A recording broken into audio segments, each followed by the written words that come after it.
Hi, அனைவருக்கும் வணக்கம். இது செவ்வாய்க்கிழமையோட விலாக் தான். என்றைக்குமே செவ்வாய்க்கிழமை வெற்றிலை தீபம் ஏற்றும் போது அது ரொம்ப நல்லதுன்னு சொல்லுவாங்க இல்லையா? முருகருக்கு ஏற்றுவோம் இல்லையா? நமக்கு டைம் இருந்த மாதிரி நம்ம ஏற்றிக்கலாம்.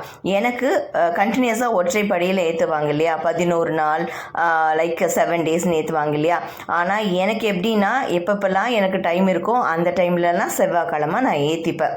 என்றைக்குமே ஈவினிங் தான் ஏற்றிப்பேன். ஸ்கூலுக்கு போயிட்டு வந்துட்டு அதுக்கப்புறமா நம்ம வேலுக்கு பூஜை எல்லாம் செஞ்சுப்பேன். என்றைக்குமே வேலுக்கு பூஜை செய்யும்போது அதாவது ஃபோட்டோவை எடுத்து கீழே வச்சு வேலை தனியாக எடுத்து வச்சுட்டு ஒரு பெரிய அகல் விளக்கு வீட்டில் இருக்கு இல்லையா, அந்த அகல் விளக்குக்குள்ளே வேலை உட்கார வச்சுட்டு அவருக்கு அபிஷேகம் எல்லாம் செஞ்சுப்பேன். என்னால் என்ன அபிஷேகம் முடியுமோ அந்த அபிஷேகத்தை செஞ்சுப்பேன்.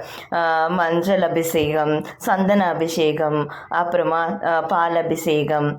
அந்த டைமில் என்கிட்ட என்ன இருக்கோ அந்த அபிஷேகம் எல்லாம் செஞ்சுப்பேன். சந்தனம், மஞ்சள், குங்குமம் எல்லாம் நம்மக்கிட்ட என்றைக்குமே இருக்கிற திங்ஸ் இல்லையா? விபூதி அதுவுமே அந்த அபிஷேகம் எல்லாம் செஞ்சு முடிச்சுட்டு பூஜை எல்லாம் செஞ்சுட்டு நம்ம பார்க்கும்போது 1000 கண் வேண்டும். அந்த அது அபிஷேகம் செய்கிறத பார்க்குறதுக்கு நமக்கு ஒரு கண் பத்தாதுன்ற மாதிரி இருக்கும். அவ்வளோ ஒரு ஹாப்பியாக இருக்கும், மன மகிழ்ச்சியாக இருக்கும். அதே நேரத்தில் நான் அபிஷேகம் செஞ்சுட்டு ஒரு 10 நிமிஷம் நான் அமைதியாக உட்காந்து இறைவனை வேண்டிப்பேன். எனக்கு இது வேணும் அது வேணும்னு வேண்டவே தோணாது அந்த நேரத்தில். ஏன் தெரியல, முருகருக்கே தெரியும் நமக்கு எது வேணும் எது கூடாதுன்னு சொல்லி. ஸோ பொதுவாகவே எனக்கு நான் அபிஷேகம் செய்யும்போது, முருகருக்கு அபிஷேகம் செய்யும்போது என்னை அறியாமலேயே கண்ணிலிருந்து தண்ணீர் வரும். அதுவும் இல்லாமல் நான் எனக்கு இது வேணும் அது வேணும்னு கேட்கவே தோண மாட்டேங்குது. அது என்னன்னு தெரில. அதனால் வெற்றிலை தீபம் ஏற்றி மனசார நான் அமைதியாக உட்காந்து அவரையே பார்த்து ரசிச்சிட்ருப்பேன். அதாவது வேலை பார்க்கும்போதும் அந்த விளக்கெல்லாம் பார்க்கும்போதும் ஃபோட்டோவில் முருகர் பார்க்கும்போதும் ரொம்பவே மனசுக்கு அவ்வளோ ஒரு திருப்தியாக இருக்கும். அந்த டேவே பீஸ்ஃபுல்லாக இருக்கும். நமக்கு அதுதானே வேணும். பணம் சம்பாதிக்கிறது அதெல்லாம் செகண்டரி தான். ஒரு மனுஷனுக்கு அமைதின்றது ரொம்ப முக்கியம் இல்லையா? எனக்கு இந்த மாதிரி விளக்கு ஏற்றும் போது, வெற்றிலை தீபம் ஏற்றும் போது எனக்கு மனசு அமைதியாக இருக்கும். நமக்கு அதுதானே வேணும். என்னை பொறுத்தவரையிலும் எனக்கு தத்துவ கதையோட இந்த பூஜையை முடிச்சுக்கலாமா? ஸோ நான் ஒரு கதை சொல்ல போகிறேன், கேளுங்க. அதாவது கடலுக்கு 3 அதான் நிறைய டிஃப்ரெண்ட் கைண்ட்ஸ் ஆஃப் பீப்புள் கடலுக்கு போவாங்க இல்லையா? அந்த மாதிரி தான் கடலில் ஒரு அம்மா ஒரு குட்டி குழந்தைய வச்சு விளையாடிட்டு இருந்தாங்க. அப்படி விளையாடும் போது அந்த கடலில் அலை அந்த குழந்தைய இழுத்துட்டு போயிடுது.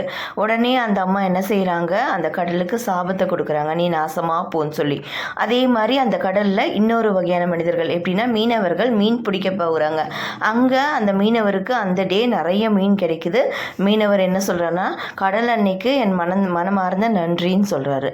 அடுத்தபடியாக ஒரு குழந்தை, ஒரு 10 வயசு 12 வயசு குழந்தை அங்கே விளையாடிட்டுருக்கு. அங்கே விளையாடிட்டு இருக்கும்போது செருப்பை கழட்டி வச்சுட்டு விளையாடிட்டுருக்கு. அந்த செருப்பை அந்த கடல் தண்ணி இழுத்துட்டு போயிடுது. இழுத்துட்டு போன உடனே அந்த குழந்தை என்ன சொல்லுதுன்னா, கடல் அன்னை திருடிடுச்சுன்னு சொல்லுது. அதாவது கடல் என்னோட செருப்பை திருடிடுச்சு, திருடா அப்படின்னு சொல்லுது. ஸோ ஒவ்வொருவருடைய கருத்தும் கடல் மேலே வெவ்வேறு வகையாக இருக்கு இல்லையா? ஸோ அந்த கடல் எப்படி புகழ்ச்சி வரும்போது ஏற்றுக்குதோ, புகழ்ச்சி வரும்போதும் ஏற்றுக்குது, இகழ்ச்சி வரும்போதும் ஏற்றுக்குது. அதே மாதிரி தான் மனிதனுடைய வாழ்க்கையும். ஒருவர் நம்ம புகழ்ந்து தள்ளும்போது அதை ஏற்றுக்கிறோம் இல்லையா? அதே மாதிரி இகழும் போதும் அதை ஏற்று தான் ஆகணும்.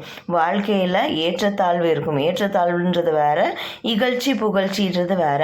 அவங்க புகழ்ச்சி நம்ம புகழும் போது நம்ம அதெல்லாம் ஏற்றுக்கிறோம் இல்லையா?